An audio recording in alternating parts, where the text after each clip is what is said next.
Welcome to the 27th installment of an Isaiah Duster Conversation. On this episode, I spoke with Marcus Brown about politics, community reformation, and the blindness of our perceptions. Enjoy the podcast. I sing in the shower. I sing along with songs, but do I sing like ballads? Like, do I sing real music? Nah. Okay. But no, she would there's certain songs that are her favorites, and then she'll have a whole concert while we're driving. For real? Dead ass. That's she'll awesome. say, turn that shit off, I'm singing this shit. That's such a blessing, bro. It is. It's such a beautiful thing to hear a girl just It is. sing. That's so attractive. I can't. My girl can sing too. She has a really pretty voice. She's really shy about it though. She doesn't do it often. My girlfriend, okay. It depends on the situation. Like with my family or whatever, she'll get shy. Mm-hmm. With me, she would do it from the jump. Even when we were friends, she would put on the show. She would nah, this is my song, turn it off. Yeah. But everyone else, she's shy. But I thought it was very cute. Once I figured that out, I started seeing, I was like, yo, that's cool. So yeah, she really extroverted person. Is she? Yeah. She I'm the introvert. Yeah. And it's weird. I'm not cool with people until I know you. Yeah. And then she'll be cool with you. But then, once she starts knowing you or whatever, that's when she'll start backing off and she'll let me come into it and, let me. You get what I'm saying? Yeah. I think it's really rare to find super extroverted or super introverted people. Right. I had this kid in my class, right? He's really quiet. Mm-hmm. And he has this terrible stuttering problem. He gets super anxious in surroundings. So I would say he's, an extremely introverted person. Right? I'm extroverted, but I'm not extremely extroverted. I analyze a room before I say something because I don't want to say something that is going to offend a lot of people. Of course. Earlier today, right? There was this girl in the class and she was advocating for religion. But earlier in the class, she was quoting the Bible and she didn't know much of it. With something basic, she was quoting something. But she couldn't get it. But she wasn't well versed in it, and I was like, I know the Bible better, and I'm not even religious like that. Yeah. So I was gonna say later on, I don't think you should follow religious doctrine to a T if you don't know what that religious doctrine is, if you're not familiar with it. But I didn't say it because I didn't want to hurt her feelings. Right. But a super extroverted person might have just said it. But I think it's good to be balanced and not be super, because the super people are usually the assholes or the whatevers. Yeah, our professor, he's basically a nihilist. He thinks there's no purpose to life. And, there's an argument to be made for what he's saying. It's not necessarily wrong. You could say that the Bible is a story, right? Or this couldn't have happened because that doesn't make logical sense. And if we compare it to now, folk tales, that's basically what that was. And yada, yada, this. But there's no end to that. It just continues. Even your perception that the stories are stories is a story. Right. If you think like that. So it fundamentally breaks down the way you function. Okay. It's impossible. At least this is my opinion, right? I'm making assertions that are broad, but I don't think you can live your life like that. Society definitely cannot function like that. Yeah. You have to live your life how you're gonna live your life. That's why I feel What do you mean by that? If that makes him go if he can wake up every day and say, my life doesn't mean anything, he can get up and do then that's him. I can't get up. I gotta know okay, my life is to get this and whatever, and have a goal. Yeah. That's what, everyone's talking about, what's the meaning of life? It's whatever you make it to be. It shouldn't be deep. It's whatever. We were talking about that just this morning in class. There was this writer, Viktor Frankl. He was in the concentration camps in Auschwitz, I think. And he was talking about how the meaning of life is almost utterly subjective. It breaks down into the meaning of suffering, the meaning of love. It at different points and in different aspects of the world or your life, they're gonna have different meanings. So you can't be what is the meaning of life? Period. Because you're gonna be well, what do you mean the meaning of life? You could have something utterly contradictory, suffering. The meaning of suffering could be the opposite of meaning of love. Or something like that. Oh, yeah, sure. Yeah, so it's it doesn't really make sense to me. I don't know. I like the Bible. I haven't really read it all the way through, but I'm pretty familiar with it. I read stories. I read I'm a turbulence religion person. Which is turbulence? Yeah. On the airplane, there gets turbulence and it gets shaky or whatever. Yeah. When my life gets shaky, I get into the Bible. And that's not a good thing, I know, for a whole religious person. Mm-hmm. But that's how I'll cope. I'll get into the Bible and I'll read it. I'll read a story and I relate it to my what's going on with me. I'll be like, okay, that's how I'm gonna use it. But I can't quote every story for you. I just don't know it. But I can make an argument for like, okay, this story, whatever. Yeah. You get me? Yeah, I feel you. But don't you think you should read the whole Bible so that you're familiar with it? I should. I definitely should. There's a lot of things I should do though. Do you know what JW.org is? No. Okay, it's Jehovah's Witness, right? Okay. So they come. These two ladies, this lady and her husband, come to my door all the time. They come to my door a lot because whenever they come to my door, I talk with them. Right. So I guess they like coming now. Because a lot of people are rude to Jehovah's Witness. They're rude to everybody. People just rude. But yeah, no, but specific. This is like a thing. Like most people are like that. Like my dad, my mom are all like that. They're like, no, thank you, bye. I'm like, oh, that's kind of fucked up. Right. But I get it because you kind of you have a preconceived notion of their intent, and you're not wrong. Like they're trying to convert you to the religion. Right. But I actually, it was funny when they came. I was like contending their points. I was like, but how can you say this if this is true? But that's what you should do. Exactly. That's exactly what and you they should looked do. excited. They genuinely looked excited. Like they were happy that I was contending, and they made good points. And they have an app that they were basically trying to push, and it's kind of smart. Like they're moving into the new generation. They're not trying to be like read the book, you know. That's how you religion. And it has on the app. I downloaded the app. It basically has breakdowns of what the text meant at the time. Like here's one contention that non-religious people will make all the time. And they'll be like, okay, in the beginning of the Bible says all men were created in the image of God. Did they mean men, like males, or did they mean people? I say people. I think it should mean people, but I think they actually did mean men. And the reason I say that is because Eve was taken from Adam's rib. So you could make the logical conclusion that they assumed that women were less than men. Right. That's not really true. You know, this is the crazy thing. Because obviously men are stronger than women, and there's no, like, on a 1-to-1 basis, yeah, a woman could be smarter than a man, but on an average, they're the same intelligence. Right. So if you put both of them in a room, 1-on-1, who's gonna win? If it was a confrontation, probably the guy, most likely in every situation. So it's logical for people to think that, but life doesn't exist in a room. Think about it like this: who's better at manipulation? Woman. By far. If a woman can manipulate multiple men to beat your ass up, you're in trouble. Exactly. Like really in trouble. And she can do that so easily. So easily. Snap her fingers. Snap her fingers. She Thanos. and half a civilization just like that. And it's so true. Once you get on a different playing field, yeah, you want to play football? Okay, women suck. Like, you want to play basketball? Yeah, the worst NBA player could beat the best WNBA player. I mean, as tragic as that is, that's true. But women are much more empathetic. A man cannot raise a child by himself. No way. Well, I mean, you can try. But, on average, I'm saying. Let's use the gross generalizations. On average, so it's in my opinion, it's two sides of the same coin. You need this to do that. You need a left hand to grab something to get with both hands, right? You need both hands. So I think the Bible might have gotten it wrong, but I think the idea is good. Let's replace men with people. All people are created in the image of God. Right. I think that's a great idea. Because think about it like this. Let's say we don't have that idea, right? What do we have? Nothing. Can you logically come to the conclusion that all people are created equal? No, not in today's society. Yeah, I don't. Especially. Well, I don't think it has anything to do with today's society. Like, put it like this: if somebody's smarter than another person, and you're smart, and you are in power, are you gonna care about the person not as smart as you? It depends how you raised, though. Like, here's what I'm saying. Exactly. If you're raised with morals. True. Okay, so I see what you're saying. Yeah. But I feel like the Bible, at least for me, is just values. It gives you a set of values. And everyone should have a set of values, whether it's a different religion. Well, I think if a society wants to work cohesively, they all need to share the same values, not just your own family.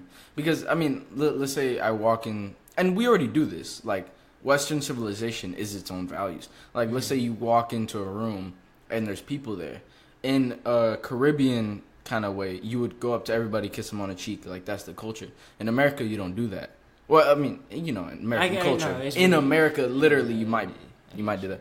You go up to the person you're speaking with, shake their hand. You might acknowledge other people with a head nod. You don't shake everybody's hand generally. But I get you. Right. So hug. Let's say somebody walks in, right, and they're not following the same value system or the same cultural system, and they just kiss everybody on the cheek. Would that not be weird or awkward? It would be very weird, right? Like they're like, hey, boo, like how you getting a fight off of that? Yeah. Like why you in my space? I don't know how I feel about that. Just mention you kissing me, back up. Yeah. I see what you're saying. So yeah, I mean, as a society, you need to share those values in order to, carry even a conversation, let alone like support a certain president or at least a governmental structure. Imagine that. Imagine, let's say Trump is like, you know what? Fuck your culture. I want to stay president. Okay, and the military obeys him. Let's say they do that. That's not good at all. So, like that's not a good thing. Luckily, every president we've had in American history has stepped down with respect. That is such a rare occurrence that actually happens, bro. Most rulers will never give up power. But power is like too much. It's so addictive. Like keep in mind, like what's attractive about being president other than you have power? Nothing else. Because like if you think about the job, it's an awful. Yeah, like it's like being a referee. It's like was that a shot? Yeah, no, that was definitely a shot. For those that don't know, Marcus actually is like a referee. So. You want to tell people a little bit about that? That's funny. It's not funny. I don't understand why anyone thinks it's funny. It's a cool job. It's anyone else who makes it bad. Like as far as like the job itself. But yeah, if that is the experience of the job, then it's bad. No, I'm saying like as a whole, it's an amazing job. I love it. I think everyone should do it. The only thing that makes it bad is the people watching the game. Yeah. I don't understand why they're not even part of the game, but they make it the worst. Yeah, travel. Yeah, but like people say, "Oh, I won't snitch." Like they won't snitch on the street. Yeah. They will snitch on the court. There's no street smart. No, they will snitch on you in a second on the court. Like how? Like how? They'll call people will be in the stands doing it for free. Yeah. No, they will pay to get into the game. So they can do my job. That doesn't make sense. Because they're so passionate about the outcome, they want to make sure that it's officiated properly. No. Because I'll have games that people would not care. It would be like 60-2. The game's decided. They are still calling the calls. And I'm in the middle of the game. I'm thinking, I can just give them my whistle and let them call the game. Like, yeah. Well, I mean, it's the power. Have you ever been on Twitter? No. Good. Let me explain to you something about Twitter, right? So, there's a whole bunch of people on Twitter. They're basically there together, even though they're not physically there together, right? And they're just waiting. I saw this theory that I think Jordan Peterson said this. Throughout all of human civilization, we only got in groups when there was a purpose already set. Okay. Twitter is a group with no purpose. So as soon as they find a purpose, everybody gangs up to that purpose. I get you. Right? So like the refereeing, right? Mm-hmm. They're there just waiting for something to do. And they're like, oh, I could do this, and like, oh, this seems like something passionate. Maybe I could get involved in this. It's even worse when it comes to like people ganging up on other people, but I don't know, man. Humans on a basic level all operate kind of the same. We do. And it's weird because you would think that we wouldn't, the way like we were raised differently. No, we're like really still the same. Yeah. People still love snitching. People still love we wouldn't have a rule to not snitch if it wasn't common. Right. Like, just think about it like that. Well, just think about it. It doesn't.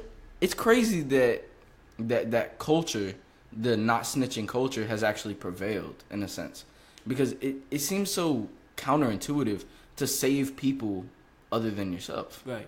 Like, unless you're a legitimately moral person, you wouldn't do that. I feel like it's just fear. Like, in like places where they have the no snitching rules or whatever, is they know, okay, if I snitch, something's gonna happen to me. I don't think it's so much, oh, I want to say this person, I want to say this person. It's, okay, if I snitch, it's coming back to haunt me. Well, you lose your identity then, because let's say like 6ix9ine. Let's look at him. He's a great example. Hood dude, right? Like, he's bout shit, everything. So when he snitches, he loses all that because now nobody believes what you're saying, right? It's actually funny. I seen what's his name? Somebody put him on a song, like they mixed him in with a verse he had from another song, and it sounded good. Right. And people in the comments are like, I don't care if it's not true. Like, it sounds good. Who cares? And I think that's where is actually the best way to go. I know it sounds weird. It's anti-hip-hop culture. I don't want you to do the shit you talking about. Like, first of all, I don't want you to talk about it. If you can make being rich like Jay-Z sound dope like this, then do that instead. Because I want you to promote a good image. But let's say you are talking about that and I can't stop you. Please don't be YNW Melly. Don't go kill people. Like, that's not what I'm asking for. I don't want that. Like, okay, so that would lead. I have a question. Okay. How do you feel about rappers who aren't about it? Like, See, they talk about it, but they ain't about it at all. See, it feels so phony. Like, I don't want you to do either. I don't want you to be about it or talk about being about it. Right. Okay, if you are about it, sure, rap. Fuck it. Do what you do, right? Cool. Just don't do it to me. Just don't kill me or somebody I love, please. Like, just don't do it. I mean, you know. That'd be we was at the gun show. Don't forget that. We gotta let the people know. We was at the gun show looking at magazines, sniper rifles. So we bout it. We bout it. Kind of. Later. Wait till I get some money. Oh my God. So yeah, the point being is like, look at Jay-Z, right? He's like, all that shooting and shit was in my past, yada this, yada that. Now I got a mansion, $8 million pieces that I'm selling, you know, I bought Dumbo real estate. Like, he's moving up the chain. That's the evolution that I'm looking for. Exactly. Look at Drake. Beautiful, like, perfect example of this. He's just above it all. He never explicitly says, I will kill you. Like, he doesn't have to. He's like, you know, I got shooters on the 6 side. And he's like, someone else. Yeah. Always have someone else. Because then you have plausible deniability both ways. You can be like, come on, guys, it's just music. Like, exactly. But at the same time, somebody kills somebody, you be like, who, him, me? What do you mean? I don't even own a gun. You don't want to be a mother. You don't want to be in a situation where don't really be out here like singing love ballads to guns. AR-15, carbon 9, they all on me. Like, he's really singing like he's emotionally attached to an AR. Like, he's like, bro, I don't know, it's something about the AR, the way it smells. It's like, it's weird. It's weird. It sounds good though. It's a good song. It's a great song. It's like, it just goes, you know. And you know what's weird? I don't know if it's weird. We like violence. Everybody likes violence, pretty much. Unless you make a decidedly strong decision to avoid violence, I think most people like it. So, right. UFC, boxing, movies about guns, and Jack Reacher, whatever. Avengers, at the most basic level. Right. These people are violent as hell. Like, we don't think about it because Captain America knocked somebody down the stairs and they'll fall hard. Yeah. They just died. Like, he just killed someone. He just killed someone. He's killed several people. And in the first Captain America movie, he used a gun.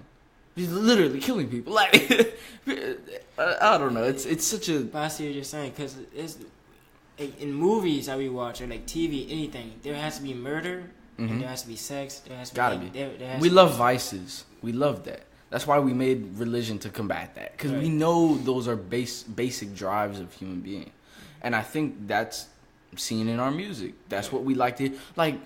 Man, you know, I'm Sipping Tea in Your Hood. Yeah. By X. Yeah. Have you heard it though? No, I've listened to like parts. Like, I've seen memes or whatever. It is such a hard song, and it makes me, like, as a person, feel violent. Like, when I hear it, I'm like, like breathing heavy, flexing. Like, I'm like, oh, somebody gonna get beat up. And then I turn off the song. I'm like, the fuck? Why did I? Yeah, like, what was that? Yeah, what was that? And it's like, okay, we clearly can see that music has a profound influence on your emotions. It is an emotional thing, right? Mm-hmm. So if people make violent music, you're gonna feel violent. Yeah. And I mean, first of all, you have the proclivity to like it. Not even to mention how that's gonna affect you after you like it, right? Right. Like, let's say this. Like, we know this for a fact. I don't want to say fact. This is not necessarily a fact. But before a sporting event, you want to listen to music that hypes you up, right? Right, because you're trying to get in that aggressive monster. You want to be a monster out there. Yeah, exactly. We want that in our daily lives, I think, because we're suppressed. So we'll look for it in our entertainment. We'll look for it in our music and our movies. Mm-hmm. Yeah, it's starting to carry over. I don't know. Times are less violent than they ever were. Right. That's a fact. It's like crazy violence that's going on now. Before it was just like daily violence, people just being violent. But now it's like, okay, school shooting here, and it's like stuff that's tragic. See, I think the reason school shootings became so prevalent is because they started putting their names out there, and they started showing you that, you can become famous like this. And if you think your life has no meaning, why not do this? Exactly. Just become a martyr. Just be like, all right, yeah, I'm out of here. The media has like a big effect, and like I don't even think the media itself knows the effect they have on stuff. Yeah. They're ignorant too. I saw this one thing. There's this guy, Ben Shapiro. He's a conservative, and he has like his own news network. It's called The Daily Wire. It's mostly on YouTube, whatever the case, right? He made the decision, he runs the company, he made the decision that he wasn't going to put out the name of the shooter or the manifesto in the New Zealand shooting, the Christchurch shooting. And what that did was like, now I don't know, because I was watching that news, right? I don't know who the shooter is at all. At all. I don't know what his manifesto talked about. Therefore, he has no more credence when it comes to... I will not tell anybody that story. I will not pass this along to anyone. If the whole media did that, nobody would do anything. What they should do, they should put the names of the victims. Exactly. They could say this, just so you could feel safe. The perpetrator is in custody. Right. Just so people are like, okay, well, if I don't know his name, then how can I, at the same time, we want the media to be transparent. So how do you deal with that? It's like... Because some people can be like, okay, no, they're just lying to us. The perpetrator's still out there, whatever. But... Or that it never happened. True. People say that now. Oh, yeah, people are... it's like this. We demonize our opponents, or we dehumanize. So, let's say it happened in New Zealand. Because it's far away, I don't feel emotionally attached to any of it. And I won't... Well, not necessarily, but I have the potential to think that, right? So I might think that. Not necessarily, right? Because I'm over here. I know it happened. Like, no, I'm saying, but like people who have the mindset that didn't happen. It was like... like conspiracy theorists, yeah. Right. But I'm saying, like... If it didn't happen to me, some people have the mindset it didn't happen. Yeah. Like Dion used to say, he's like, when I see it with my eyes. Like, he used to say, like, I'll believe it when I see it. Right. So, I mean, I don't know. At a certain point, you got to trust what you hear, but you got to have, your guard up against wrong information. And I think we see that a lot. Like, Trump is super annoying, the way he says, like, fake news, for everything that is bad against him. Yet, he is not wrong. Like, there are times, bro. No, there are times when... For 2 years, they have literally been saying, like, for a fact, Trump colluded with Russia. Right. It's just not true. It's just not true. And, like, they weren't saying the information leads to this. They were like, Trump did it. If you don't believe that, you're an idiot. Right. And I'm like... Yeah, that's just, again, them trying to push their own agenda. I believed it first. Yeah, they got my ass. I really was over here like, well, of course he colluded. But I never had looked into any of the research. None of the evidence. I was just like, oh, yeah, that makes sense. Oh, yeah. Evil, racist, Republican dude makes it. You know what's funny, bro? Dude's not racist. I don't think so. You don't think Trump's racist? Okay, how is he racist? Go. Prove it to me. All the stuff he said, bro, he wants to keep, immigrants out. And he said bad things about them and how, as a whole, they're bad. And when he has as a whole, that's wrong. That's wrong. MS-13 is a gang right by the border of the United States, right? Mm-hmm. They're an extremely violent gang. Right. If he was talking about those people, he's definitely founded. Why didn't you just say that? Because he's stupid. That's what I'm saying. No, but I think it's out of ignorance. This is my thing. Ben Shapiro actually says this a lot. And he's like, ooh. I was going to take mine. Yeah, whatever. So he basically says, never attribute something to malevolence that you can attribute to ignorance or to stupidity. Trump is not like the brightest pea in the pod. Like, if I'm just keeping it a buck. Like, he doesn't seem too smart to me. I think, this is what I think. I think he likes people that like him, and he dislikes people that dislike him. So, Kanye. Oh, you like me now? Hey, buddy, how you feeling? Like, I think that's what it is. It's like, I don't think he looks at Kanye and he's like, oh, look at that. You bleed. I don't think he does that. I think he does. Really? I think he does, but he's like, look at that. I think he's such a narcissist. I think he's such a narcissist that he breaks the world down into people who like me and people who don't like me. I should have said that in his... They like me, they don't like me. Stupid people. One thing I do want to say about Trump, though, he is going to be one of the most inspirational American figures in our history.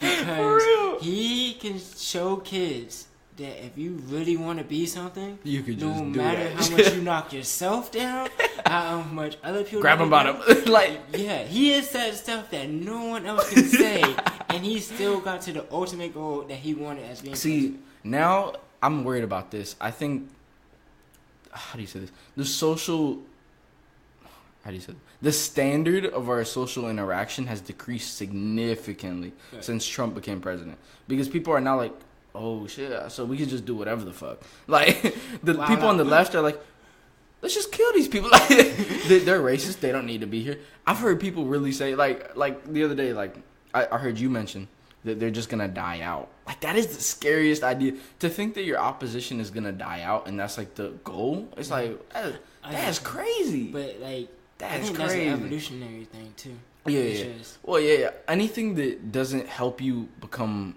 better as a species, or like, you know, help you stay alive as a person, is counterproductive. Like there's a reason for racism on a small scale. You want to protect your family, right? So I think racism, we don't think about it like this. Racism is not the word. Tribalism is a better word. Let's use that. Who do you value more? Somebody in your family or outside of your family? In my family. But why? That's my family. That's my blood. Exactly. So imagine you just make that bigger. That's what racism is. White people defend white people because they're white. Yeah. You get what I'm saying? Yeah, so that's exactly on the most basic is. level. That's why racism exists, because you want to protect what you perceive to be yourself. Now, I don't think white people are white people. I think they're a person. So I think the whole people should protect themselves, and I think you should be tribal with your family. If somebody try your family, shoot them in the face with a shotgun. Right. I don't care what color they are. You shouldn't be going out shooting them in the face when they haven't done it. And not even to mention that, it's like, bro, you don't know this other white person. Y'all in the KKK, y'all barely know each other. I promise, it's millions of y'all, right? Well, I don't know how big the KKK is. Y'all don't know each other. Why do you care about each other? Like, on a fundamental basis, America was founded on gridlock. Like, we disagree with each other. That's good. The only reason we're coming together is because we believe in common morals like liberty, pursuit of happiness, and the right to property. Whatever the case, right? Yeah. Basic fundamentals, and they're like, okay, I hate you pretty much in general, but when the president's elected, he should step down, even if he's of my political party, right? Whatever the case. We agree upon those things. That's as far as it needs to go. We don't need to agree on morals, right?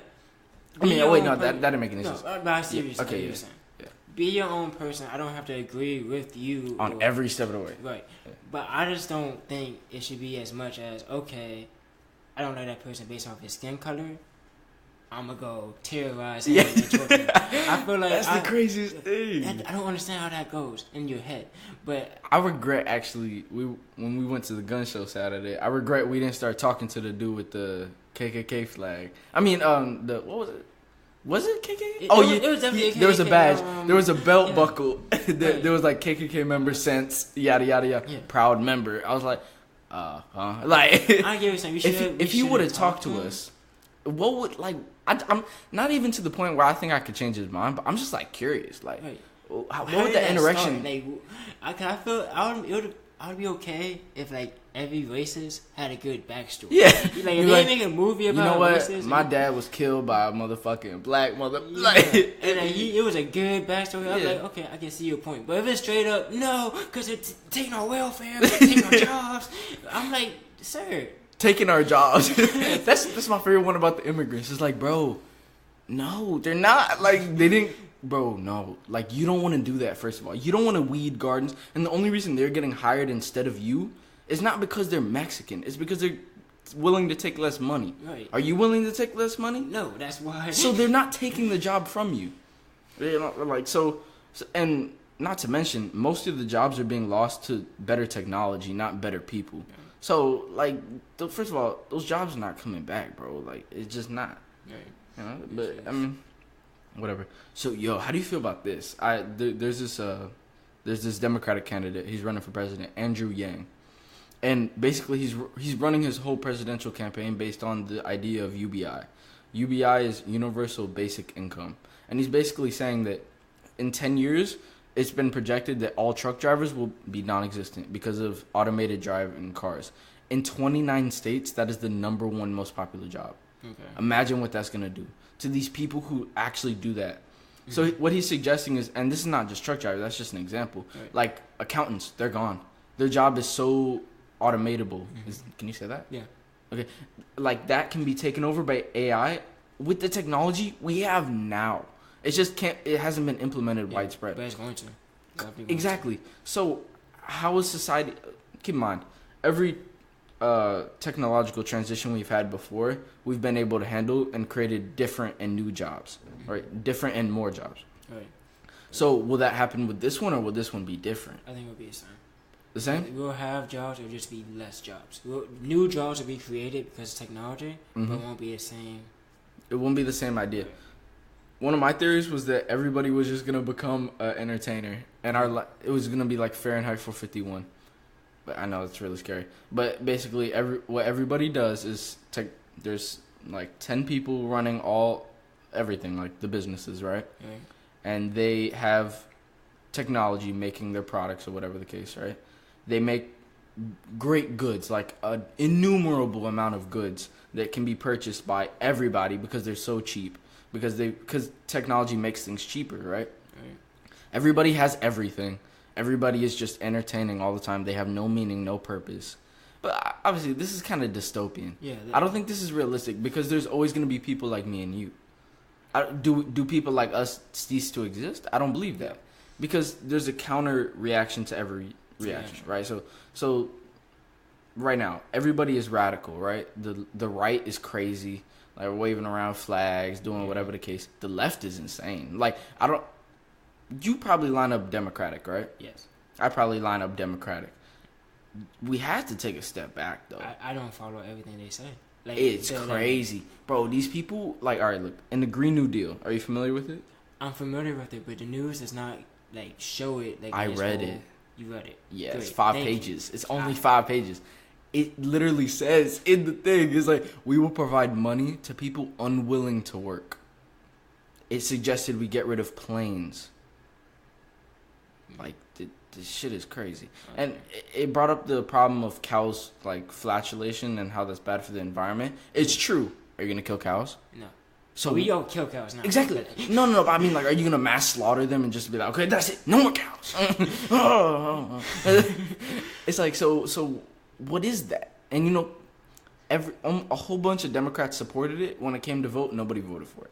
Because I think people like me and you are there in the government, and they're like, okay, this was just, we're just playing. Like, can you send me the link to Yes.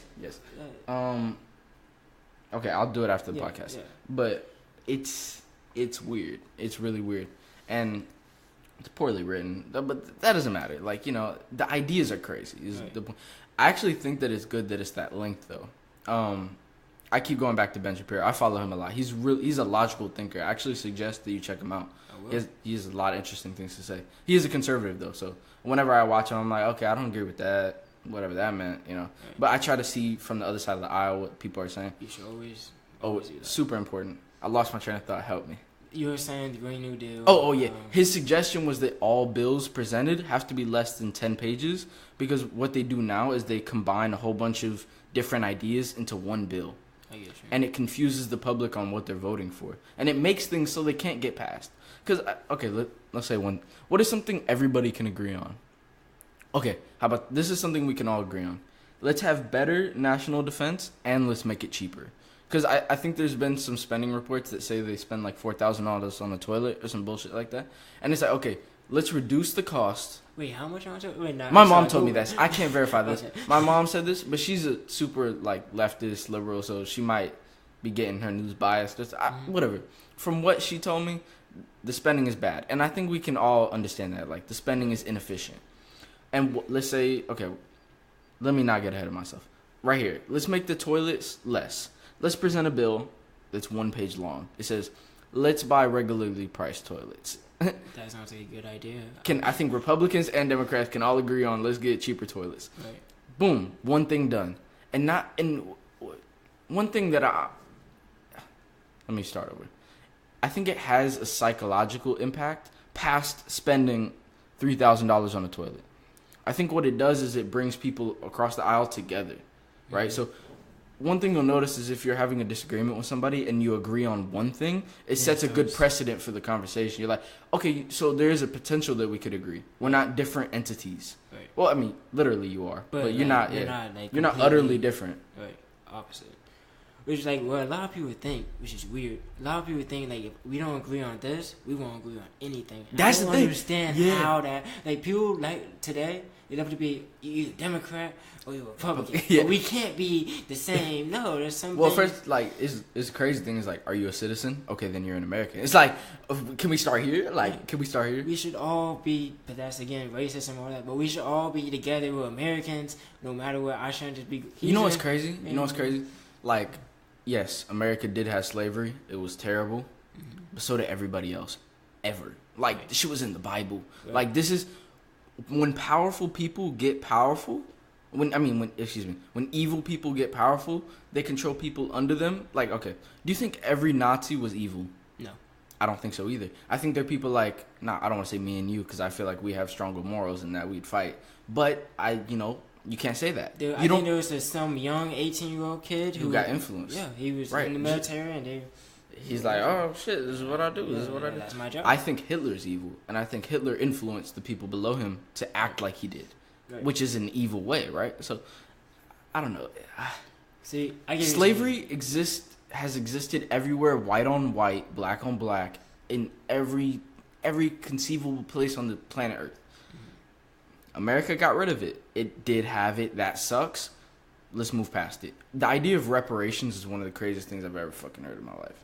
How so? Tell me this. Is every black person in America a descendant of a slave? Not even close. No. Not to mention, how many white people are descendants of slave owners? No. That's the crazy thing. Because it was like 3% of the population that had slaves. That's the craziest part. Because you had to have money to have a slave and a farm for that to be useful. So these, like, Shmo Joe on the street, right? Like, this regular, let's say his name's Craig. He's like 45, balding. And he's just profusely apologizing to black people for slavery. It's like, bro, I doubt your ancestors even were slave owners. That's the craziest thing. Here's what I think. But it's not reparations. I think we should just have, if you're poor, we should help those, like anything that's going to go to reparations, whether you're white, black, whatever, just help the poor communities. Let's put money into do welfare. Yeah, welfare. But I'm saying, like, people are saying, oh, let's give reparations. I'm saying no. I think reparations, I think it's specifically referring to compensation for a past ill. Right. So I don't think it's just... I know, but I'm saying... Okay. The people who have the idea of reparations, that's nice and all. But how about this? We just help poor people. Like, can we... just on a fundamental level. I don't care if you're black, white, Hispanic. I think they should get rid of all the welfare programs and instead implement UBI. Universal basic income, right? Something that you opt into. The reason I think this is because it would simplify everything. Like, how many welfare programs are there? Like, I've heard hundreds, right? So, what if we simplified that all? Okay, you get $12,000 a year. And I think that would actually be cheaper than all the welfare programs that we have running. So, it'd be better for the U.S. and better for the people, I think. The thing about that, you would have to get that passed, right? And some people going to hear that, like, not do the research. Just hear that you're saying give them $12,000 a year. Like, that's insane. That's my tax. That's my money. You're giving away my money. If you can express to them in a coherent way, obviously, people are stupid, and media is very manipulative. Exactly. But if you can get that message across, I think people would be receptive to it. As soon as they realize that it's literally cheaper. And Andrew Yang, I'll come back to the point. He actually had an interview with Ben Shapiro. Watch it. It's a mandatory watch. Gotcha. Like, that period. Like, it's great. And basically, his suggestion is that we don't just automatically get rid of all welfare and implement UBI. He's saying we'll make it optional, and if when you opt into UBI, you get rid of all your other welfare. Like, it's mandatory. So if you take the UBI, you get rid of all the other things. Okay. And I think that could work if accompanied with the restructuring of local areas. Because I think certain communities are completely despondent. Like, how do you put... Here's an example. Like, FIU, right? Not the majority of the student body doesn't live on campus, right. I believe, right? I think that leads to a lack of school spirit. And wouldn't you agree? I disagree. Really? I feel like so who shows up to our football games? The FIU students is like 10. It's free, isn't it? Yeah, but who goes? What? Have you been? I have. I have too. But have you seen the seats? Yeah. Okay, I give you a sense. They're very empty. Yeah. what college is like. And our team is not trash. They're getting better too. Dude, that's another thing. That's the thing. People are sleeping on FIU. Hey, they're getting give good. us 10 years. Fuck 10 years. See, this is all it takes is a couple recruiting classes. Right. And now, especially in Miami, as soon as good recruits you get turn sophomores, juniors, they're cold. So let's say we get a good recruiting class next year or the year after that, by our junior and senior year respectively. Oh, we're in the same grade. By our junior and senior year, we could be cold, especially since we have a legitimate coach, right? The only reason people wouldn't come to our school is because our stadium sucks and or maybe our facilities are not up to par with other schools, right? But aside from that, our team and our coach, they're legit. Uniforms, have you seen them? They're cold. They are so clean. I don't know. We getting so off track. Sorry, but I don't know why they don't sell that. They were so clean. That's what I'm saying, bro. Whatever. I noticed I had this football player on the team on the podcast. Mm-hmm. He's gonna be a marine biologist. Super cool dude. I gotta go scuba diving, but I'm too scared. I like how that's where you went. Straight after marine biologist, you went straight to scuba diving. Oh yeah, cause that's what we talked about for the most. He's a big scuba diver. Devon Strickland. But yeah, crazy. Where the hell were we? We were talking about FIU school spirit and school. Oh! I had a good point. So, because FIU doesn't have the student body on campus, there's not a sense of continuity. At least we could say that. There's less sense of a continuity. Right. On another college like FSU, everybody's together, or FAMU, everybody's like all pulled up together. Everybody lives on campus. That's how it is, right? There's a better sense of camaraderie, I would say, right? I get you. Like when you walk through Graham Center, it's like that's the hub, and it's still like just people doing their own thing. Right. So I think it's like a microcosm of a bigger issue, right? So FIU represents a community without a church, because the church basically, aside from the religious aspect, it brought people together. Right. Common cause. Everybody from the community comes together with goodwill and good intentions. Mm-hmm. Now nobody goes to church, or at least it's way less popular. Damn. You don't go every Sunday. Right. You go when you need to. You go on Easter. That's that. Right. Like, when I raise my children, I talk about this with my girl now. She's Catholic. Mm-hmm. I have problems with Catholicism because I think the church is corrupt. But aside from that, whatever the case. Right. Are you Catholic or? I'm Christian. Christian? Yeah. Well, Protestant, right? See, that's bad. Yeah. Because Catholicism is Christian. So it's like, I get what you mean. Baptist, You're American. Baptist. There you go. Gosh, I don't know why that's. What is the doctrine? Like, what's the difference? Do you know? No, I do not. I don't do my research. Yeah. I've been going to church since I was a kid, and that was what I've been going to. And that's what I go to. Well, I want to read my kids the Bible. Like, obviously when they're young, and when they're older, I want them to read it and analyze it critically. Come to your own conclusions. I think the only way you can have a functioning society is if you have a basic story that you all agree upon. Religion can work as that. Let's say we wrote a new Bible today, me and you. Yeah. Let's say we sit down, write a Bible. That would take forever. First of all, we're not capable of that because we're only 2 people. You know how many people wrote the Bible?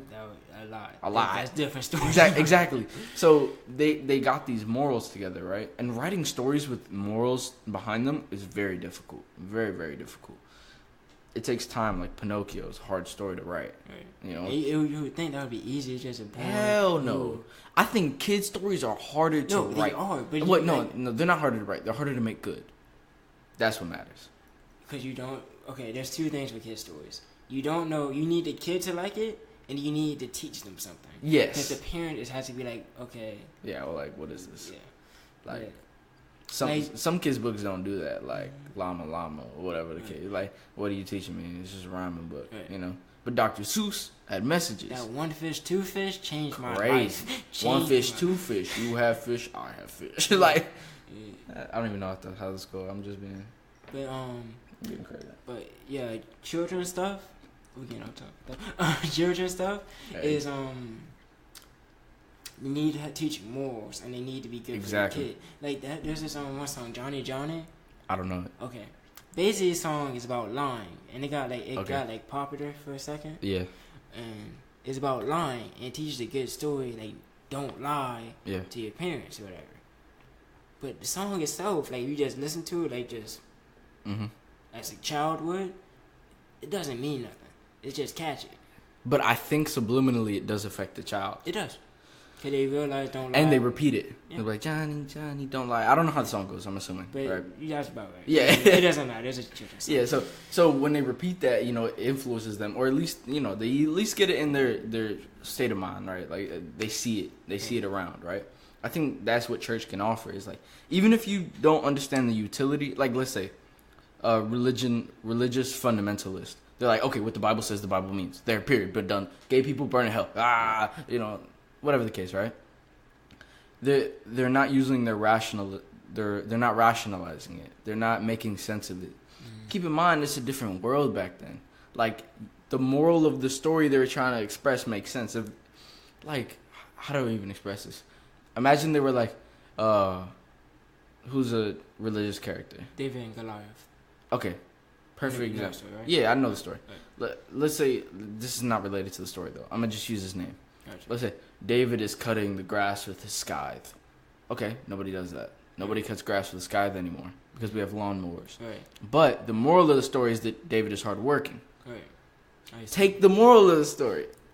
But I get you. But Yeah. that requires people to think, and people hate thinking. People hate Yeah. learning. They hate all that stuff. They hate books. They hate reading. I don't understand why we hate to gain knowledge. because knowledge threatens your worldview, especially if it's contradictory to what you believe. I don't think people hate to learn things. I think people hate to learn things that they don't want to know. I get you. You feel me? That makes sense. Because people... Yeah. They'd be like... Yeah, I don't need to know algebra, so I'm not going to learn algebra. But I'll go to school for reading because I need to know how to read. Yeah. I get what you're saying.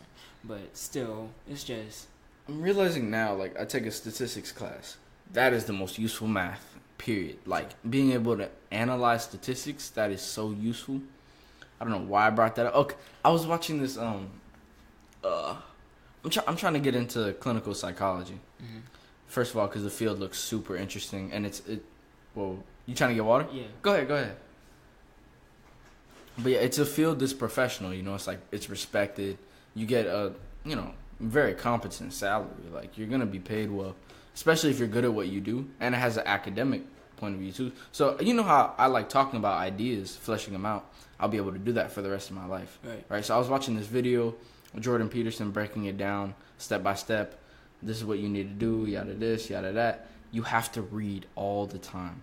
Always read. Always learn new things. I think that is such like a fundamental concept that everybody who is capable has to read. Just read. It doesn't matter what you read. Just read something. And you know what? Some people take like, you know what? Audiobooks are just as good. I don't see any reason, unless you're making annotations on your book. A book is not necessarily any better than an audiobook. Because you could say, oh, I doze off during an audiobook. I get distracted. You do in a book too. How often do you read a page and you're like, wait, what the fuck? Right. And you have to go back and read it again. So you should go back in your audiobook. Exactly. But yeah, people don't like. People like excuses. People love excuses, bro. I'm saying people, like I'm not one of them. I need people to understand I love excuses too. Yeah. Like I'm not trying to exclude myself. I'm not perfect. But the first step to beating that though is acknowledging it. If you don't acknowledge that, you're not going to be capable of defeating it. Right. I try to like hope in my, because I love being late and I love excuses. So I love doing stuff that forces me to be on time. Right? Okay. Like I take my girlfriend to school every day, and I love doing it. It's love, but I'm mainly doing it because it gets me up in the morning. I have to wake up like 7 in the morning. Where does she go to school? MDC, Miami-Dade. Okay. Right? So what campus is that from? Kendall.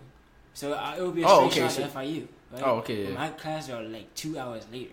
Yeah. So you just do it out of like discipline. Like you trying to be like, I need to get up at this time every day. Because that's my baby. I have to take care of her. Yeah. I told her I'm taking her to school. Shit, now I got to get up. And Yeah. take her. So it helps me. Cause I can't make an excuse at that point. Yeah. It's 7 in the morning. How's she gonna get to school? She can't walk. She can walk, but she ain't gonna walk. Yeah. You know what I'm saying? I feel you. That would be a terrible walk. Awful. Like I probably would not be able to talk to her for the rest of the week. That's great. The week it might be longer than that. Man, that's a walk that put blood on your feet. Yeah, true. That's crazy. Have you ever walked so long that your feet started bleeding? Yes. Really? Yes. The thing about me is I'm a very dedicated person. If I do something that I love, basketball practice, I would walk from my house, where you know I live, to Cutler bay, like you know, like where the rich people live, like right on the So coast. Palmetto Bay, or No. Okay, I'm saying. Cause I'm like, well, Color Okay, Bay. let me give you a better example so you'll visualize it. Okay. I walked basically from my house to Miami-Dade. I'll do that every day in the summer, 9 in the morning, hot heat. Hot heat. Hot heat, yes, not regular heat. It's hot heat. You don't know about this heat. This hot This heat. is hot heat, not regular heat, not. But no, I'd walk every day for an hour. Just walk to practice. That's the crazy part. And then you gotta get back. Then go back home. God damn. Do you know, like in your head, you have to say to yourself, "I'm gonna get up to work to go back home." That's crazy.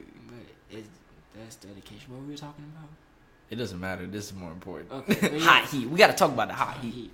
But no, like We're talking about how like having discipline. Well, for some reason we got to discipline. we I were don't talking about remember excuses. Oh yeah, of course, saying we weren't perfect, but then Let me actually say something real quick. I had this idea. Tell me what you think about this, right? So these podcasts are like an hour and 30 minutes. Sometimes they're shorter. I try to make them 1:15. Mm-hmm. Sometimes they go 1:30. Like my last guest, we went 1:30 because we were just having a dialogue. Like I couldn't stop it. I actually stopped it early. Right. But I was thinking, what if I brushed back through it, right, and took clips from it, like certain topics we were talking about, and just put that out instead of the podcast, or also with the podcast, in case people want to listen to long form or this version. I feel like what you should do, like you just said, cut them into clips. Be like, this is what this segment was about. This segment, whatever. Mm-hmm. And so also they can listen to a long clip separate. Yeah. Because me, I like listening to your long clips. If I Mhm. drive, sometimes I just want to hear people talk. Yeah. So, but sometimes I don't have time for that. Play the short clip, especially for us. When I get off topic. Yeah. No, honestly, this is purely human nature. Like that's kind of what I like about this podcast. This is a pure example of human nature. We are utterly incapable of staying on track, especially if I don't have set questions here to ask you. Because when I started this podcast, I knew for a fact I did not want it to be an interview. And this is not an interview at all. There's nothing to interview me about. See, and I hate interviews. That's the reason I decided not to make it like that. That's why I called it a conversation. That's why I didn't call it podcast or what. I didn't want it to be vague. I'm like, y'all know what the fuck this is. Like, excuse my language. I'm gonna stop cussing, by the way. I'm gonna start stopping. I'm gonna start stopping. Everyone says that. I'm gonna start stopping. And listen, I can stop whenever I want to. Hey man, I'm not addicted. Just listen. So yeah.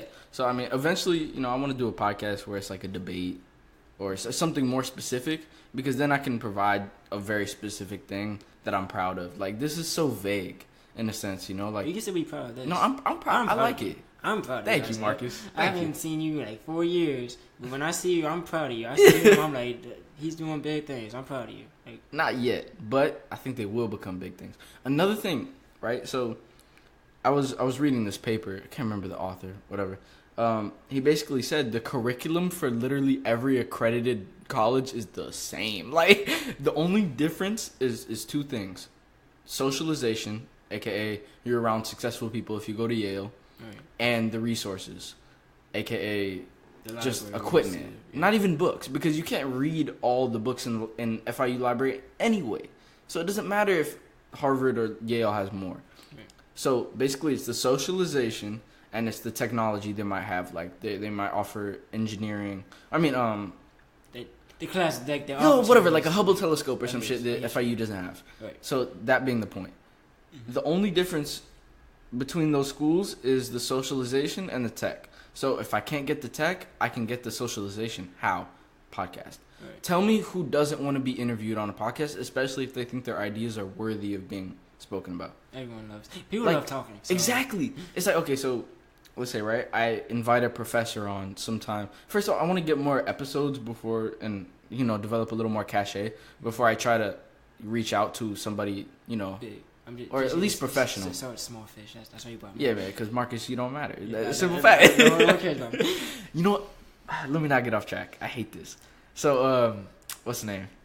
So, yeah, so if I use this as a socialization platform, like at the beginning, I wanted the podcast to be, generate income. And it could. Like, I could ask, and instead of being like YouTube and having YouTube just put ads on my videos, I'm not going to do that at all. I've decided, you know what? That gives them too much power.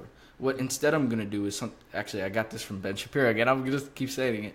He has people give him ads. He reads his ads live. He has no YouTube ads on his videos. He just does reads. You know reads, how they work, right? Yeah, sure. Be like, check out yada yada because they're super comfortable, blah, blah, blah, blah, blah. Good capitalism, set it down. He gets paid for that. I think that is such a good business model. But aside from that, so aside from the money a podcast can generate, the networking I will get from this, and I'm not doing that because of that. I just like talking with people. But it makes up for that. It makes up for the lack thereof of going to an Ivy League. Because there's literally no difference between UM, FIU, Miami-Dade, and Harvard in terms of that's not necessarily true. In terms of the criteria you have to meet, like let's say you're trying to go get into graduate school. You will have had, for psych, I know this, you have to get a good, really high percentage on the GRE, which is general, exam, and you need a good GPA. Right. Then you get into graduate school. Right. Period. That's every graduate school. Right? Every graduate school, you need to have those certain things, right? So, Miami-Dade, you need to have a good GPA, which would be easier. But let's say you had easier curriculum, now you're gonna have harder job doing a good job on the exam. Right. So it holds you back in another way, right? So the curriculum is so similar, right? You could poke holes in my point, whatever. You could say Harvard's better, which I would agree with, no question. But I think the difference is kind of insubstantial to an extent. They're teaching you the same thing. Yeah, like ENC 1101. They're teaching it's you the same ENC thing. 1102. I see what you're saying, but like for Harvard, it's just a better prestige. The professors. Yeah, that's true. Well, not necessarily. He's smarter. He's not necessarily a better teacher. Because teaching is a hard thing to do, and it has nothing to do with your intelligence. Well, I mean, not nothing. Let me stop making these terrible generalizations. Just because you're really smart does not make you a good teacher. Exactly. It's not. It doesn't necessarily make you a great teacher, right? So I think wisdom has more to do with it. Like, I doubt LeBron is a good basketball coach. Yeah, he has a good IQ. He has a great IQ. I don't think he could be a good trainer. Well, just watching LeBron, he gets mad on defense at his teammates every single play. Like he's like, and you know what? I kind of believe him. I kind of think sometimes, okay, yeah, in his head they were supposed to be in that spot, and he was probably right, and they were probably wrong. But people are not like him. You can't communicate in a functional way to people like that, because they're not going to be able to be on your level anyway. So it's like you saying this to them is just berating them. It's making them feel like shit, and it's worsening the team camaraderie. If you were to just be like, okay, that was on me, just pretend it was your fault, right? But that's it's good for the team. Sports, exactly. You have to sometimes lie. Yes. And that's what life. You know what's funny? That's politics. That's literally what politics is, because truth is such a subjective thing. You have to toy with it a little bit, and that gets into muddled water, because you don't want to lie to people. Just like the thing we were talking about earlier about how we want the media to not put out the names of the shooters. Right. Well, now you're manipulating. You're lying to the public, just like we don't want you to do. Yeah, I get you. Yet it's good in the long run. So I don't know. Like, where do you stand? I'm sorry. Have you ever heard Dave Chappelle's I love Dave Chappelle. Stand up probably on Netflix? He was talking about. Oh yeah, of course. He was saying. Well, I haven't seen it in a while, but go ahead. He has this one joke, and it makes a point, and it's like an amazing point that I live to now. Right. Okay. He was talking about Emmett Till, I believe. Okay. That was the boy who got beat, right? Yeah, and then thrown in the river. Yeah, okay. Yeah. So, the lady who said that Emmett Till, the white girl, whistling at him. Right, was whistling. She came out and she said that she lied about it, right? That's crazy. And of course, Emmett Till died, but Emmett Till's death had a big transition on like the way the world perceived racism and all. So Dave Chappelle was making a joke that one lie made a big difference, and it was a great thing. So sometimes you need to lie because it might have a great. Well, no. I think we can rationalize why that was a good thing. I also think that would have happened anyway. It would have happened anyway, but he's saying just the point is she lied, and that lie transformed American history, and she didn't. That's true. Like at the time when she lied, she did not think that lie was going to become what it became. Yeah, obviously. I mean, that's a good point to make, right? You know, that is objective reality, and it came out, it happened, right? I don't think that's something that should be encouraged, though. That's the tricky thing. Huh? Again, he's a comedian, so you can't say no. Dave Chappelle is a great comedian. Like, he's my favorite comedian of all time. My girlfriend does not like Dave Chappelle. And See, it gets me upset. How do you not like Dave Chappelle? Okay, wait. Okay. I can see why she might not like. First of all, he smokes cigarettes. That's kind of gross. No, it's not like she doesn't like him as a person. She doesn't think he's funny. What? Yes. On purpose? So she just be sitting down and logically in her head, she's like, this man is not funny. Right. And it's not like she doesn't have a great sense of humor. She's one of the funniest people I know. What? She just does not find him funny. She said this, and this got me mad. She said he's funny in the movies. He's funny. What? I don't even see him. He's had movies earlier in his career, but he's not funny in those. I promise you, it's not the same. It's like the corny funny. It's like Kevin Hart funny in his movies. Save me, please, bro. I don't think Kevin Hart's funny. I feel like I don't. It depends on your mood. No, I think he figured out how to make money, and he's making money. Of course. That's that. I think he's not funny. I think as you get, like, as a kid, like when I was a teenager, like 12 or 13. I said teenager, I said 12. Yeah. When I was like 13, he was hilarious. But as I get older, I'm like, he wasn't funny. You know what I'm saying? He was just, he was not corny, but he was just like doing wild stuff. Yeah. I've never heard wild stuff. Yeah. So I feel like now as a somewhat adult, once I start drinking, he would be funny.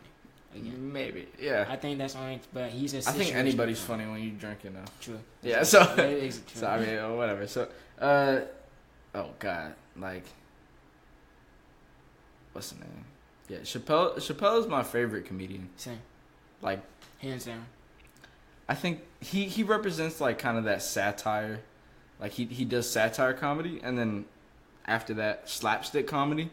I like Cat Williams. I think Cat Williams is the best, like, just for wild, dumb shit. Have you heard his new stuff with Cat? Like, what new stuff? He has something that came out. Something about America, right? Right. Yeah, I saw it. Okay. How'd you feel about that? I can't really remember my impression. Okay. All I know is the Pimp Chronicles is classic. The Pimp Chronicles is funny. It's hands down. If you haven't listened great. To those, watch them. But his new stuff now, it seems like he just doesn't have the same spunk, and he's just trying to hang on to his old days, right? Yeah. So he's not funny. He's like just Chappelle's not trying to be the person he was. Yeah. He's still funny now, but he's not in his prime. We can agree. Like, he was funnier back then. Right. But his funny now is just, he has old person funny. Yeah. He's old guy funny. Like, he's the guy at the job. He got swole. That's the weirdest thing. That looked weird. I'm not gonna lie. He went to prison. Like, you could like someone could really say no. Chappelle just went to prison for like. He didn't go to Australia, man. Come on went now. To prison, came out, and started selling drugs again. And I'll believe it. I'll be like, that makes sense. That's a good conspiracy theory. Man, I mean, at this point, Chappelle could be president. Anybody can be president at this point. Anybody, like you said about Trump inspired the kids. Mm-hmm. Anybody. And it's sad, but like, Trump's really gonna be like, when I'm a dad, I'm gonna keep pointing at Donald Trump. Like, my kids gonna think I love Donald Trump. I really don't, but like, look, son, if he can do it, you have no excuse. But then again, he did have money, but still. Actually, that's the one thing when Trump was running, I was like, okay, I really like that about him because he didn't have to take money from people. So he's not subject to like, oh, they paid me, so I have to do what they say. Right. It actually eliminates corruption. Right. Well, whatever you think about his morals or whatever, right? I actually legitimately, I don't think Trump is a good president, but if you asked me to, I couldn't really point to anything he's done bad. Right. Like, he just said crazy stuff. He just says crazy shit. He says the most wild stuff. Like, I think he's for legalization of weed. I think that's true. I don't know. I don't know any of his policies. Yes. I don't know any of that. I just know he says wild stuff, and I can't be down with stuff that he says. I don't know if I asked you this yesterday. I'm going to ask it again anyway because we're on the podcast. Have you read the Declaration of Independence? You asked me that, and I've now come to a better answer. We read parts. I've read parts of it. Okay. But I don't, obviously not. Do you know well the role of the legislative, judicial, and executive branch? I know enough to take a test on it and pass. Okay. So, what is the executive branch supposed to do? That's like the head honcho. But like, they're all separation of powers and they're supposed to be equal. But like, as far as I understand it, the executive branch is to enforce laws and provide national security. the executive is enforced, like head honcho. They're supposed to be the like sheriff. Yeah. That's the sheriff, right? Legislative, they make the laws and like they pass them or whatever. But again, the president has the power to say, nah, bump that. Yeah. Whatever. Head honcho, executive power. Yeah. Then you just judicial, they just uphold it, make sure those laws are being followed. Right. So, how many people in the United States do you think understand that? What percentage of the people? A small percentage. I can't make a percentage. Less than 50, which is already bad. That's that. Like, if more than 50% of the population vote, which I think is true, it's like 60-something% turnout, which is really bad, but whatever. 60% turnout, and less than 50% of know what the rules of government are supposed to be. That's bad. Like, the way that, how do you say this? The Supreme Court is elected is so flawed, in my opinion. Like, having presidents put them in a partisan way, and then have them serve a life term, like I think that's wrong. I think they should be elected as well. So that, I don't know. I don't think it's tricky. I don't because people are so ignorant though. Right. I don't know. They'll just be like, okay, is he Republican? Like, does he follow my stance on stuff? All right, put him in.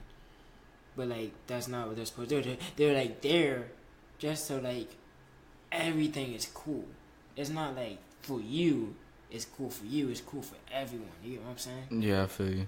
It's, man, I was actually thinking the other day. I was like, when we say Republican and Democratic, it's like, bro, it's the Constitution. You read the Constitution. It's like, how can you be one way or the other? It's like, if you're literally there to enforce that and the amendments, then how can that be partisan? I don't understand. And it's like, okay, so the right to bear arms. You could read that as like, okay, we said that, but people are dying now, so it no longer means anything. It was like, but that's not your job. Your job is to enforce the law. You know what's crazy about that? That's like just an American history thing. That's been happening since the creation of our country. Like Thomas Jefferson and John Adams, when they were having their when they were running for president against each other, that was the main argument they were making against each other. Like Thomas Jefferson was like, we can't do that. Like we can't just go against the Constitution or whatever. And John Adams was like, yes, I can. That's my job as a Republican. I think he was a Federalist or Anti-Federalist. He was one. He was against states or against. He was Anti-Federalist. So. I don't know, federal government. So he's against the head government, whatever. He's the head. Point is, he was Anti-Federalist. Is that against Washington? Right. And then Thomas Jefferson, when he won president, he went against what he said. He did the Louisiana Purchase. Okay. Yeah. And he was saying no. But the Constitution says I can do stuff like that the way I perceive it. So, point is, this has been going on forever in American history. Yeah. And it's not like presidents, we haven't had a Donald Trump before. We've had other presidents who have said wild stuff and then won. but that was such a different time. Like not even Reagan would say some shit that Trump is saying now. And Reagan, 80s, like, is a whole nother time. The thing about Trump is we have social media now. And that's a good point. Puts his stuff on Twitter. Yeah. Like, it's not like you have to look. The Mexicans are coming. Yeah. They're coming to kill you. He tweet that everyone's waiting for, like, oh, he said that. So it must be true. And a lot of people who follow him, like, treat him like a zealot. And they're like, okay, so yeah, everything he says is gospel. Right. That's that. Like, that's the end of the story there. And same thing on the other side. It's like, whatever Obama would say, people would just treat it as, like, fact. Right. Man. I miss Obama. Like, he said this thing the other day. He was talking about the left because the left. I don't know if you keep up with this, but the left is like changing. Like, these people are saying wild shit. Like, the things they're suggesting. Like, have you seen the stories about transgenders like playing sports against women, but they're actually men? How do you feel about that? I've seen stories about it, but how do you feel? There's no way to feel about it. It's like, bro, you're a man. You have a mental disorder, and I'm sorry, but. You know, nothing against transgender people. I sympathize with them. Like, they feel as though they're in the wrong body. But schizophrenic people see people. Right. That's a mental disorder. And I mean that with no ill will. I mean that sincerely as I can. You can't accommodate for that. You have to help those people. Right? You can't create a society that's just like, okay, yeah, men are women now. Yeah. Like, a man won Woman of the Year. What? Exactly. What? The way I feel about it, like now that I'm thinking about it, they're people too. I like. Oh yeah, I love question. them. But Yeah. Wherever you are, I'm going to love you as long as you're cool or whatever. You peaceful person. Yeah. But like now that I'm thinking about it, there should be like a Special Olympics. Like we had a Special Olympics. That's where they can compete if they feel like if you feel like you're a man in a woman's body or whatever. Then you can compete there against other men. Well, I don't think that's necessarily bad because let's say a woman, she's actually like biologically a woman but feels like she's a man. Mm-hmm. She can compete in the sports. That's fine because she's already at a disadvantage. You know what I mean? I get what you mean, but still, I'm just saying like because then the woman and right. I wouldn't do that. I'm saying, but the only reason I'm saying it on the other end is because it's an unfair advantage. That's the only reason I would care, right? I get you. Otherwise, you're just hurting yourself. Which I mean. Go ahead if you want the challenge. Right. Do what you want. But, Point is, I feel like competition should be equal. Yes, I think it should be fair. It's like operate as though you got... Like, bro, imagine if male UFC fighters went against female UFC fighters. Mm-hmm. That's dangerous. That's not safe. I also think that would make... Not part of the point you're making, but that would be a very bad image to give to little kids. Very bad, yeah. For real. 250-pound man just beating. Yeah. That would be insane. Be an awful image. Chris Brown would be like, yeah! The crowd. Oh, man. It's crazy he still has a career. Yo, he's so good. That's so fucked up. He still has a career. That is crazy. The world is crazy. There's so many things that people still have, like Cardi B coming out, and she's still gonna have a career. I did what I had to. I drugged these motherfuckers, stole their shit. See, but again, that goes back to the previous point. We were talking about being about it, and these rappers Cardi B is one of the biggest gangsters we got in the music industry right now, cause she was about it. She was getting her money regardless. Yo, what would happen? Let's just flip the script right quick. Give me a rapper. J. Cole. No, he's too gospel. Pick somebody like Cardi B. Yeah, Offset. Boom, perfect. Offset. Let's go Offset. So let's say Offset is like, man, when I was working, I was grinding, man. I used to drug these girls and steal their purses and shit, man. It was what it was. He is gone. Out of here. Out of here. What? But that, again, a previous point. Females can do anything. They can do anything. I think the only thing stopping females is other females. Dead ass. They're like, no, I can do what you do, but I can do it better. So wait. Because, to a point, some females are just spiteful and jealous of other females for no reason at all. Like Meek Mill and Cardi B have a beef. Like, it's clear. Like, you can see that. But it's for no reason. It is for no reason. Like, how many male rappers are there? Yeah, some of them have beef, but it's for beef reasons. It's not just because they're both male. Right. You get me? It's so weird. It's so weird. But no, Cardi B, she's still gonna have a career. Chris Brown, he's so good. He is good though. I always see him in concert. I haven't listened to. He's one of those good performers. Yeah. Like, I want to see Travis Scott in concert.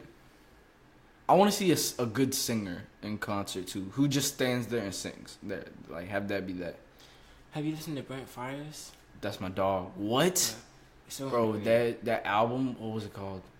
Help me. Not Saunderson. Not Sonder. Not okay. So you talking about him by himself? Yes, like his name, not Sonder. So Brent Faiyaz, the Gold album. Into? I don't know. Do you have your phone on you? Get it right quick. So just look it up right quick. I only really listen to that album. Like, Sonder, yeah, I listened to Too Fast. Like, you know, the common ones. I didn't really listen to it all the way, though. Was it because you just didn't like it, or because... I don't know.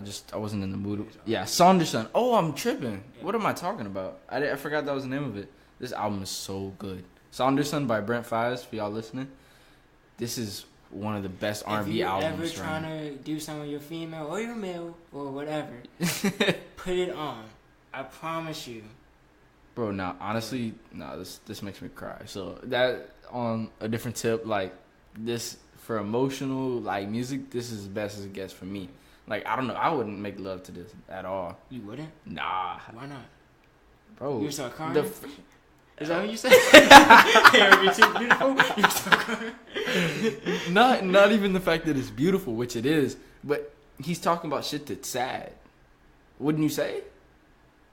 Like home, his mom bitching at him. Okay, yeah. He just wants love from his mama. I get you. Like, okay, gang over love. Okay, first world problem, nobody cares. Perfect example. I'm saying the first My half, life is sucks. Yeah, like I'm saying the first half of the album, you're not making love to that. You just listen to that. But I'm saying once we get to Stay, talk to you, LA. Talk to you. Okay. But then track 10, So Far Gone, Fast Life Blues. I still could. Needed. You wasn't there when I needed you. Fuck you. That's basically what that song is. I still could. Okay, first of all, it's all gag. Like it's all good. It's all good. Man, you listen to some good music. Please listen to it. Please. But First off, I'm waiting till marriage. I'm celibate. So, no. No, I was just like, I wanted to, but I couldn't. yeah. That's just how life goes. Yeah, it's just how life goes. You start growing up, you start realizing. As long as, things. bro, just stay safe. There's a formula, right? If you don't get pregnant before you get married, if you graduate high school, and you get married before you have a kid, your life will pretty much be good. That's a way out of poverty, at least, into lower middle class. You can literally do that. Like, become a plumber, sure. Vocational training, whatever the case. Make $60,000 a year, right? You're a plumber. Boom, you're in the middle class. You're out of the hood. Like, literally, that's all you got to do. But keep in mind, abstinence is super difficult. It's your most fundamental drive. And if you're too ignorant to understand that, like... Especially as you're, like, growing up, yeah. and you're starting to realize, like, these hormones are taking control over you. Yeah. Like, they come quick. Like, yeah. They be trying to tell you, like, in, like, middle school, oh... It's like, hormones, Nah, they hit. No, I ain't gonna lie. Like, my hormones, obviously, you know, puberty and all that, but they didn't really, like, start killing me until I turned 18. Like, when I turned 18, bro, I turned into an animal. Like, I used to be afraid to talk to girls. Not at all. Like, when I hit 18, I was like, hey, what's up? You know, like, off rip, it's just everything smooth. My thing is, like, and it always was, and it's gonna sound like an asshole thing. Okay, go ahead. But I'm a nice guy. Okay. So, the reason that sounds like, because females know when a guy says they're a nice guy, they're not a nice guy. I'm a nice guy. I could have people attest, I am a very nice guy. Yeah, no, Marcus is nice. So, I did things, right? Mm-hmm. You can't just say I did things. That's not something you can say. I'll take girls home. I'll do stuff that other people would think is, oh, he's just trying to get in your pants, right? Yeah. And I'll be like, no, that's just like a nice thing to do. Yeah, chivalrous. Like, yeah, whatever, right? Mm-hmm.